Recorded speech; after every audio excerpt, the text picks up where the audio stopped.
Hello everyone! Today I thought I'd put together a little video about face masks and respirators to give you a little information for you to make a decision on whether you're going to want to wear a face mask or not out in public.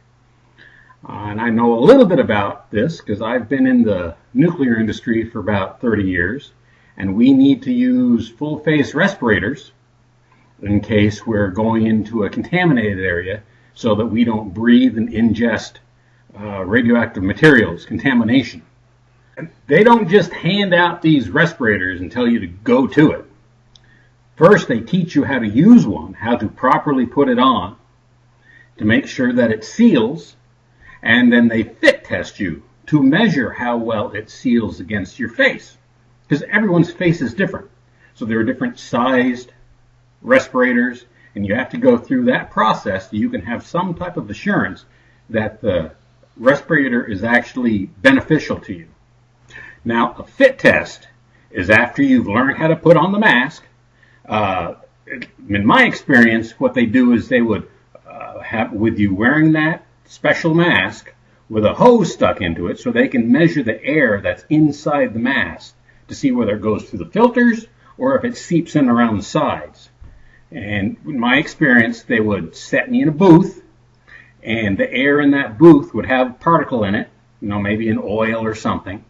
And then you would be required to sit there for a while and breathe in and out, and move your head back and forth to see if you break the seals anywhere. And they measure to see how well that mask is filtering out the particles in that booth. If the measured number is low enough, then you pass. And from then on, as long as your face is in the same shape and you have to be clean shaven, this would not pass.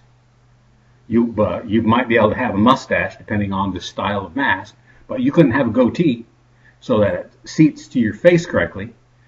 From then on, if you had to go to a contaminated area, they would give you the mask that fits your face and allow you to go. Okay, now that was for your full face respirators in the nuclear industry. Now what about the N95 masks that we're all supposed to be wearing out in public to protect ourselves from the virus? Well, you could be fit tested to those too, to make sure that you have the right style of N95 masks. There are lots of them out there, right style and right size. I've seen images of where, again, you can wear the mask and you've got the little hose stuck to it, and then you can measure the difference measure the air that's inside the mask to see whether it's filtering whatever's on the outside. Or they can put you in a bubble hood, and they'll inject a solution into that bubble hood, and it's either sour or sweet or something like that, so that if you smell it or taste it, then you know your mask isn't sealed correctly to your face and it's getting through your mask. And with a correct fit, then you have reasonable assurance that you're not going to breathe in any of that virus. Now, let's compare radioactive particles to viruses. If I make a mistake and I'm in a room and I breathe in 20 radioactive particles, tomorrow I'll have 20 radioactive particles in my body.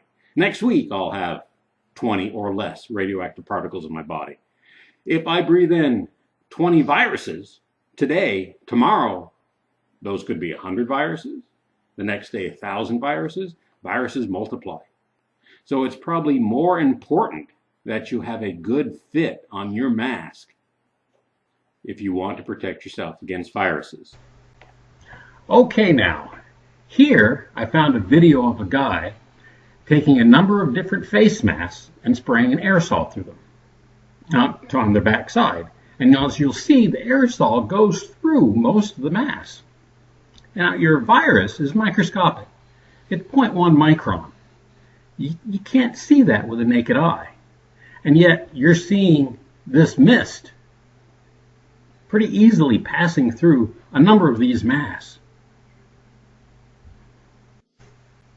So here, I'm mainly talking to those folks that are using the homemade face masks, or the pretty ones, the ones made out of t-shirts and bandanas, the ones that look like they're sleeves cut off of sweatshirts.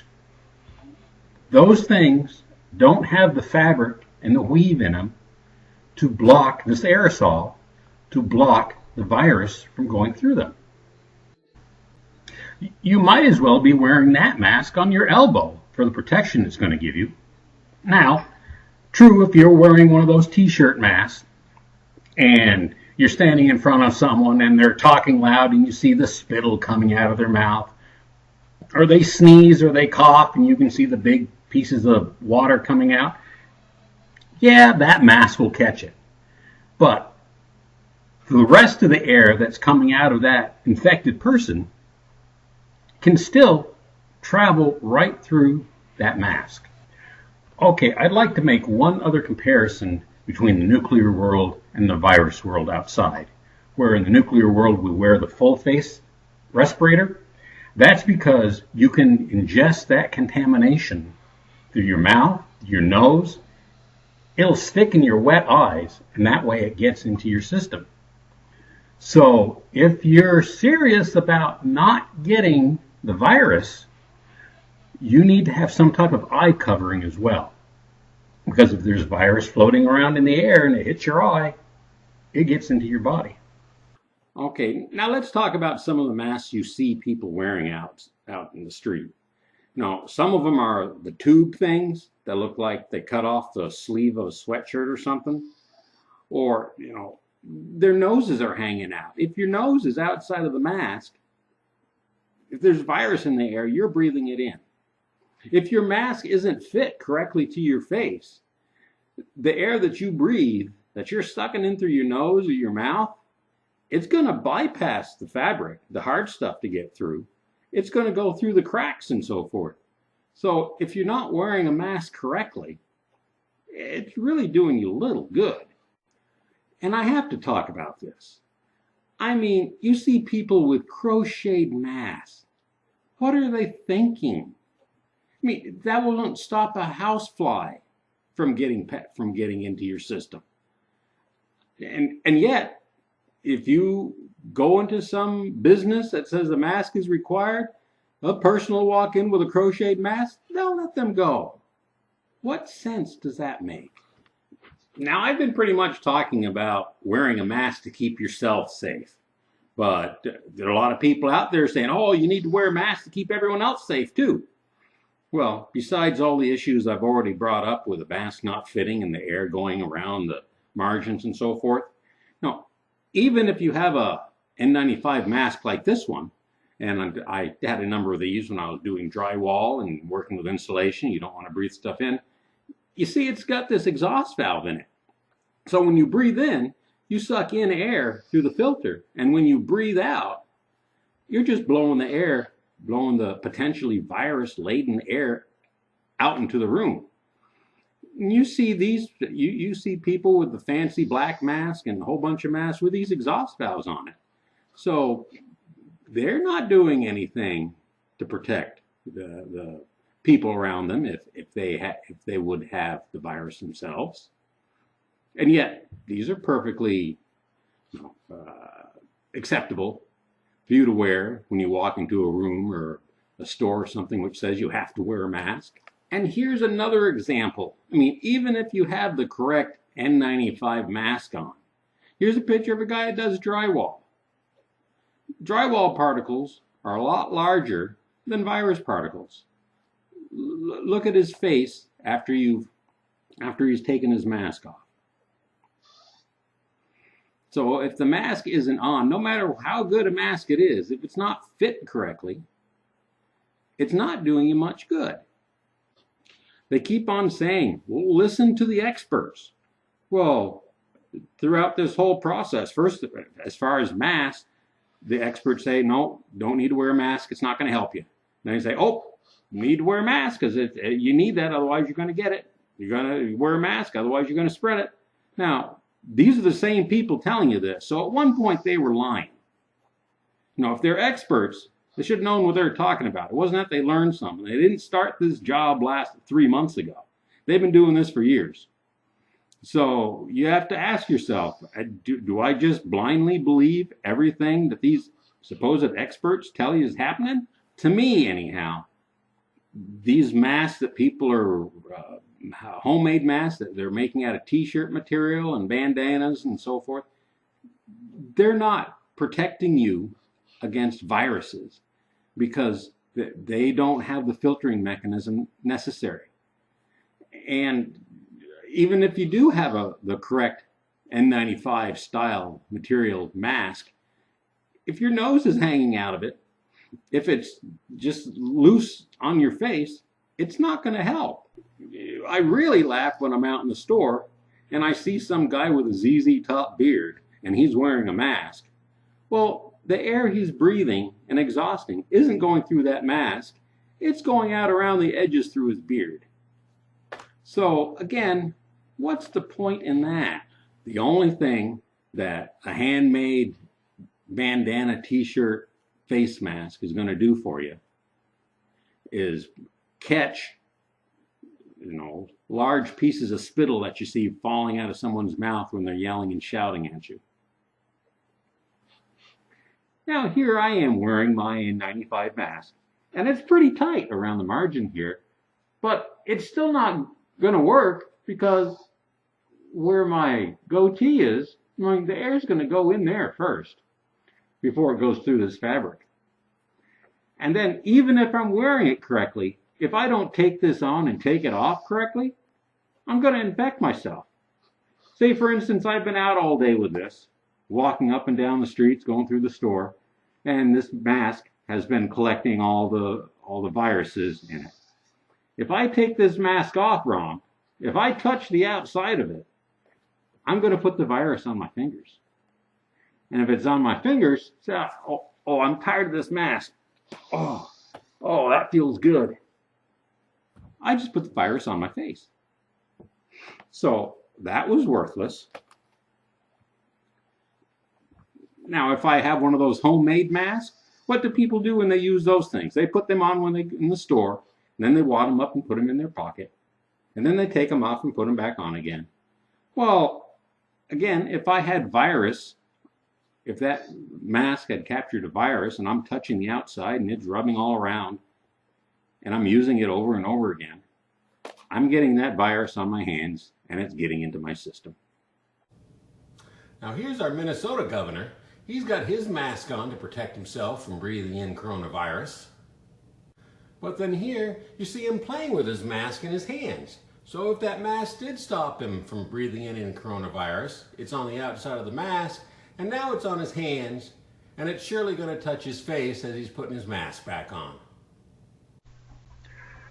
Okay, let's try this little experiment. I don't know if it's going to work. It might just be too messy. So I've got a bottle of blue powdered chalk. Let's call that the virus. These little powdered chalk particles are bigger than virus particles. But if I've been wearing my mask all day, so the outside of it should be coated with my blue chalk. You don't want to touch that. So I've been wearing this all day. I've been protected. I take my mask off. Take it off correctly. I don't touch the outside of this and get the virus on me. But then if I'm like playing around with it and so forth, fold it up, put it in my pocket. Take it out. I need to put it back on again. Oh, gee, I've got chalk on my fingers now. Hope I don't scratch my nose or anything. So I need to I need to watch what I'm doing if I don't want to infect myself touching my mask wrong. And I did make a mess on my desk. And in addition, another thing you can notice, people complain that when they have their mask on, that it fogs up their glasses. Now, why is that? It's because the air you're breathing out is not going through the mask. It's going up through these holes here, between your nose and the mask. It's going up and fogging your glasses. And again, another sign that the air that you're breathing in and out is not going through the mask. So this mask is not preventing you from catching the coronavirus. Okay, in a couple seconds here, we're going to try a few more experiments, this time using smoke and the two masks that I have. You can see that a coronavirus itself is about 0.1 micrometers, or 0.1 micrometer, same thing, micrometer, micrometer, in size. A smoke particle, its smallest, also starts out at 0.1 micrometers, and it gets larger from there. So they're about the same size. If you're going to see smoke going through this mask, going around this mask, that means that the virus particles can do the same. I got my cigar, I got my N95 mask with the exhaust valve on it. Let's see if smoke goes through it.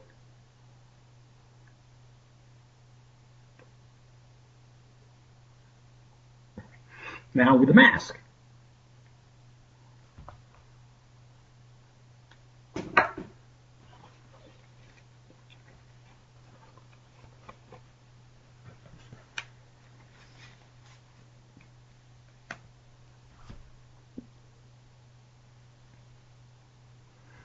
Huh. Looked like it went out the valve and around the sides because it wasn't sealed here. Let's try that again. This time I'm going to try and keep the mask, keep the relief valve from opening.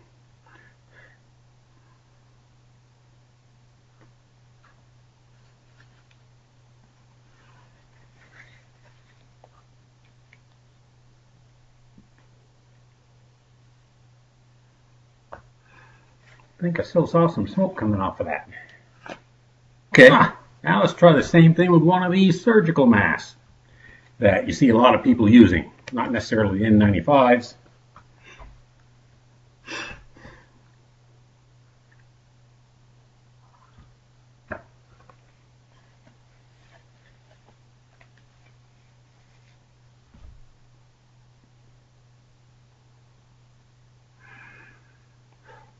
So, if you see the smoke coming out around the mask, it's not going through because the air wants to go the least path of resistance. And that's going to work the same breathing in too. The air is not going to come in through the mask, it's going to come in around the sides. So if there's any viruses in the air, they're not being filtered out by the mask. Okay, let's try one more test. Let's take this surgical mask, and I'll hold it tight over my mouth and see whether the smoke goes through the mask or not. Different day, different cigar.